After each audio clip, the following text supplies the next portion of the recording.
पंतप्रधान नरेंद्र मोदींच्या महामुलाखतीवरती उपमुख्यमंत्री देवेंद्र फडणवीसांनी प्रतिक्रिया दिलेली आहे। 2014 मध्ये शिवसेना आमच्यासोबत सत्तेत होती तेव्हा त्यांनी सत्तेचे सर्व फायदे घेतले होते। उद्धव ठाकरेंना 100% अहंकार तर होताच, मात्र ते अति महत्त्वाकांक्षी होते असा हल्लाबोल देवेंद्र फडणवीसांनी उद्धव ठाकरेंवर केलेला आहे। युती तुटायला ठाकरेंचा अहंकार अति महत्त्वाकांक्षा कारणीभूत आहे असंही फडणवीसांनी म्हटलंय। तर न्यूज 18 लोकमतला दिलेल्या मुलाखतीमध्ये पंतप्रधान नरेंद्र मोदींनी केलेल्या गौप्यस्फोटातला शब्दनशब्द खरा असल्याचं फडणवीस म्हणाले। देशाचे पंतप्रधान नरेंद्र मोदी यांनी पहिल्यांदाच न्यूज 18 लोकमतला मुलाखत देत अनेक महत्त्वाचे गौप्यस्फोट केलेत। 19 पासूनच्या आतापर्यंतच्या बऱ्याच पडद्याआडच्या ज्या गोष्टी होत्या त्या मात्र आता उजेडात आल्या। पहिल्यांदा न्यूज 18 लोकमतवर याबद्दल ते बोलले। आपल्यासोबत याच संदर्भात बोलण्यासाठी मुख्यमंत्री देवेंद्र फडणवीस आहेत। देवेंद्रजी, सर्वात आधी स्वागत। ज्या पद्धतीनं पहिल्यांदाच उघडपणे पंतप्रधान नरेंद्र मोदींची भूमिका घेतली, खास करून अहंकार आणि अतिमहत्वाकांक्षा यामुळे ही जी युती आहे ती तुटली असं ते म्हणतायत, तुम्ही याबद्दल काय म्हणाल?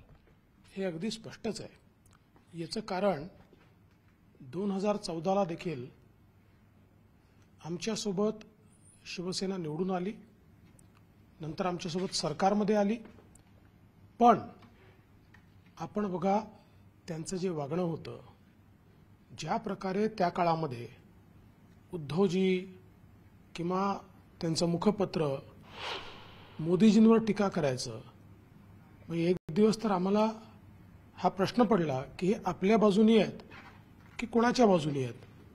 कारण जेवढ्या वाईट शब्दात विरोधक देखील बोलत नव्हते तेवढ्या वाईट शब्दात ते बोलत होते। आणि 19ला देखील तशाच प्रकारे ते वागले। 100% अहंकार तर होताच, पण महत्वाकांक्षा होती आणि त्या महत्वाकांक्षेपोटी त्यांनी जी काही जनमत दिलं होतं, लोकांनी मॅन्डेट दिलं होतं, ते मॅन्डेट तोडलं। मॅन्डेट तोडल्याचा उल्लेख त्यांनी देखील केला की जनमत आमच्या बाजूने होतं। खास करून जुन्या मैत्रीचा दाखला त्यांनी, बाळासाहेबांची आठवण सांगितली, जुन्या मैत्रीचा दाखला ना विचार राहिले ना गोष्टी राहिल्या। ही आडमुठी भूमिकाच येत्या काळातल्या या सगळ्यामध्ये फक्त सत्ता आणि या सगळ्याच्या बाजूला फिरली असं म्हणायचं। एक काय आपल्याला सांगतो की 2017-18च्या दरम्यान एनडीए एक्सपांड करावा म्हणून त्या काळामध्ये शरद पवार साहेबांची आमची बोलणी झाली आणि राष्ट्रवादींनी आमच्यासोबत सरकारमध्ये यावं अशा प्रकारचा जवळपास निर्णय झाला। पण त्या ठिकाणी आमच्या वरिष्ठांनी अट टाकली की शिवसेना आमचा जुना मित्र आहे, आम्ही त्यांना सोडणार नाही, त्यांच्यासोबत तुम्ही या, आपण तिघं मिळून या ठिकाणी सरकार करू। पण त्यावेळेस शरद पवार साहेबांनी भूमिका घेतली, शिवसेना राहणार असेल तर आम्ही येणार नाही। त्यामुळे मित्र म्हणून त्यांची काळजी ही प्रत्येक वेळी आमच्या वरिष्ठांनी घेतली आणि तितकेच वेळा आमच्या वरिष्ठांना किती त्रास आपल्याला देता येईल, त्यांच्याबद्दल किती वाईट बोलता येईल, देशाच्या प्रधानमंत्र्यांबद्दल किती वाईट बोलता येईल, हे वारंवार त्यांच्या कृतीतून उद्धवजींनी आणि त्यांच्या पक्षांनी दाखवून दिलं। मैत्री तुम्ही जपली, पण दुसऱ्या बाजूला पंतप्रधान असं देखील बोलले की एकीकडे तुम्ही मैत्री जपत होतात, पण दुसऱ्या बाजूला केवळ पुत्री प्रेमापोटी किंवा पुत्र प्रेमापोटी दोन्ही पक्ष फुटले आणि त्यांचं अंतर्गत राजकारण, म्हणजे त्यांच्याच घरात आणि त्यांच्याच अंतर्गत राजकारणात हे सगळं झालंय। पटते? 100% खरं आहे। मला एक सांगा, एखादा दूध पिणारा मुलगा देखील हे सांगू शकेल की राष्ट्रवादी काँग्रेसमध्ये अजितदादांना काही भविष्य होतं का?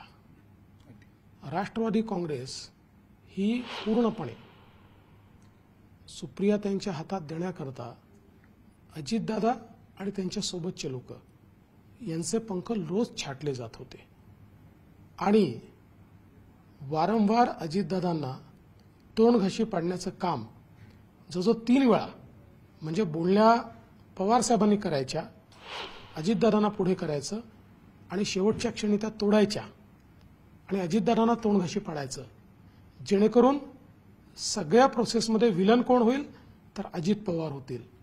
अशा प्रकारे जे काही त्या ठिकाणी घडलं, निश्चित त्याचा एक मला असं वाटतं की फ्रस्ट्रेशन, राग याला काही म्हणू शकतो आपण, तो निश्चित तयार झाला होता।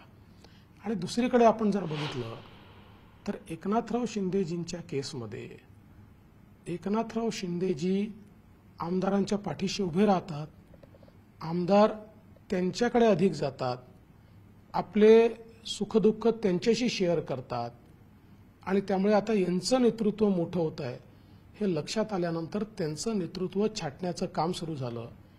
म्हणजे नगरविकासचे मंत्री हे एकनाथराव शिंदेजी होते आणि नगर MMRDAच्या बैठका थेट आदित्य ठाकरे घ्यायचे. एवढंच नाही तर कशा प्रकारे त्यांना अडचणीत आणता येईल असे अनेक प्रयत्न त्या ठिकाणी झाले. आणि उद्धवजींच्या ज्यावेळी लक्षात आलं की आदित्य ठाकरेंना जर प्रोजेक्ट करायचं असेल तर हे अडसर होत आहेत आणि यांचे पंख छाटणं सुरू झालं, त्यावेळी साहजिकच एकीकडे हे लक्षात येत होतं की भिन्न विचारांच्या लोकांसोबत गेल्यामुळे आपलं ग्राउंड कमी होत आहे आणि दुसरीकडे त्यांच्याच मदतीनं आपल्याला संपवलं जात आहे. त्यामुळे हे जे काही त्या ठिकाणी माननीय प्रधानमंत्री बोलले आहेत की केवळ वैयक्तिक महत्वाकांक्षा आणि मोठ्या प्रमाणात अहंकार यामुळेच हा पक्ष फुटला. किरणजी, शरद पवार यांनी 1-2 दिवसापूर्वी पुतीन अशी उपमा दिली. त्याच्यावर उत्तर देताना पंतप्रधान असं म्हणतायत की मुद्दे राहिले नाहीत आणि केवळ बदनाम केलं जातंय अशाच अनेक मुद्दा पवारांच्या भूमिकेवर. खरंच आहे. म्हणजे शरद पवार साहेब एवढ्या मोठ्या प्रमाणात अशा मानसिकतेत यापूर्वी आम्ही कधीच पाहिले नाही. आता सर्व प्रकारचं जे काही म्हणजे राजकीय मूल्य असतात किंवा एक राजकारणामध्ये काही गोष्टी पाळायच्या असतात त्या सगळ्या त्यांनी सोडून दिलेल्या आहेत आणि जणू काही आता राजकारणामध्ये यापुढे आपल्याला काही लिगसीच तयार करायची नाही अशा आविर्भावात आता त्यांचं सगळं चाललेलं आहे. पण त्यांनी मोदीजींना काही म्हटलं तरी जनतेच्या मनात मोदीजी आहेत. मोदीजींचं काम जनतेने पाहिलं आहे आणि ज्या प्रकारे लोकतांत्रिक पद्धतीनं या देशामध्ये 10 वर्ष कारभार चाललेला आहे तोही लोकांनी पाहिलेला आहे.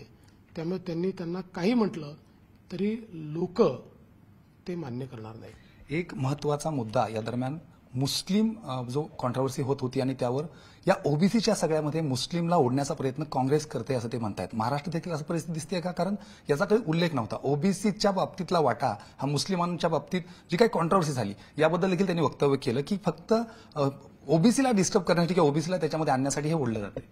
त्यांनी कर्नाटकचं मॉडेल सांगितलं. आता कर्नाटकमध्ये तिथल्या सरकारने काय भारतरत्न डॉक्टर बाबासाहेब आंबेडकरांनी संविधानामध्ये धार्मिक आधारावर आरक्षण देता येणार नाही असं स्पष्टपणे दिलेलं आहे. कोणालाही धार्मिक आधारावर देता येत नाही आणि त्यामुळे जे भिन्न धर्माचे लोक आहेत त्यांना आरक्षणात आणता येत नाही आणि म्हणून काँग्रेसने आता मधला मार्ग काढलाय आणि त्यांनाच ओबीसी दाखवून ओबीसी समाजामध्ये त्यांना वाटेकरी करण्याचा घाट हा त्या ठिकाणी आलेला आहे. खरं म्हणजे EWS सारखं आरक्षण या ठिकाणी आहे ज्याचा फायदा मुस्लिम समाजाला किंवा कुठल्याही अल्पसंख्याक समाजाला होतो. पण जाणीवपूर्वक ओबीसीचं आरक्षण कसं कमी करता येईल, त्यात कसे वाटेकरी करता येईल अशा प्रकारचा जो कर्नाटक मॉडेल तयार केला आहे आणि आता हे सगळे लोक सांगतात आम्ही कर्नाटक मॉडेल आणणार, आम्ही कर्नाटक मॉडेल आणणार. हे ते मॉडेल आहे जे ओबीसीचा घात करणारं मॉडेल आहे. सर, एक वैयक्तिक आणि तितकाच राजकीय देखील प्रश्न. काल पंतप्रधान नरेंद्र मोदींनी आमच्याशी बोलताना सांगितलं की भरभरून कौतुक खरं तर त्यांनी तुमचं केलं की 1 नंबर पक्ष होता, एवढ्या जागा होत्या आणि 5 वर्ष केवळ तुम्ही त्या पदावर राहिलात, काय मुख्यमंत्री पदावर. कुणालाही ते करता आलं नाही कित्येक वर्षात मागच्या, आणि म्हणून फक्त तुम्हाला टार्गेट केलं गेलं. मग ते भ्रष्टाचाराचे मुद्दे नव्हते. या सगळ्याबद्दल कसं बोललं? मी पहिल्यांदा तर माननीय पंतप्रधान मोदयांचे आभार मानतो. जे काही आम्ही करू शकलो ते त्यांच्या आशीर्वादानेच करू शकलो. भक्कमपणे मोदीजी महाराष्ट्राच्या मागे उभे होते म्हणून महाराष्ट्र त्या काळात पुढे केला. एवढे प्रोजेक्ट्स त्या ठिकाणी झाले. 4 वर्ष 2015 ते 19 महाराष्ट्राला इन्व्हेस्टमेंटमध्ये देशात नंबर 1 आम्ही ठेवलं. या सगळ्या गोष्टी घडू शकल्या याचं कारण अतिशय भक्कम पाठिंबा माननीय मोदीजींचा आमच्या मागे होता. तुम्ही मुख्यमंत्री पदावरून उपमुख्यमंत्री पदावर पायउतार झालात. हा तुमचा त्याग आहे, हा भाजपची हे आहे, याला त्यांनी देखील हेच कौतुक केलं. नाही, खरं म्हणजे मी एकच गोष्ट सांगतो की ज्या क्षणी मला हे सांगण्यात आलं त्या क्षणी मी ते याकरता स्वीकारलं की मी मुख्यमंत्री का झालो. पक्षामध्ये माझ्या पक्षाला असं वाटलं की हा व्यक्ती नीट चालवू शकतो. पक्षाने केलं म्हणून मुख्यमंत्री झालो. पक्षाने जर दुसऱ्याचा विचार केला असता तर दुसरा मुख्यमंत्री झाला असता. मग एवढ्या मोठ्या पदावर बसून त्या ठिकाणी काम करण्याची संधी पक्षाने दिली. आज जे काही महाराष्ट्रात एवढं नाव झालं, महाराष्ट्रात नेतृत्व मिळालं, पक्षाने नेतृत्वाची संधी दिली म्हणून मिळालं. तर मग त्या पक्षाने आपल्याला सांगितल्यानंतर कुठलंही पद स्वीकारलं पाहिजे किंवा पदाविना राहा सांगितलं तरी देखील राहिलं पाहिजे, या मताचा मी आहे. खूप खूप धन्यवाद. देवेंद्र फडणवीस, एकंदरीत बघितलं की पद हे महत्वाचं नाही, तर ज्या पक्षानं जी जबाबदारी दिली, त्यांनी मुख्यमंत्री पद दिलं होतं आणि त्यानंतर पदाविनाही राहायला जरी सांगितलं त्याची देखील आपली तयारी असल्याचं याच प्रतिमेतून त्यांनी सांगितलंय. रमेश राऊझोरी, न्यूज 18 लोकमत, सोलापूर.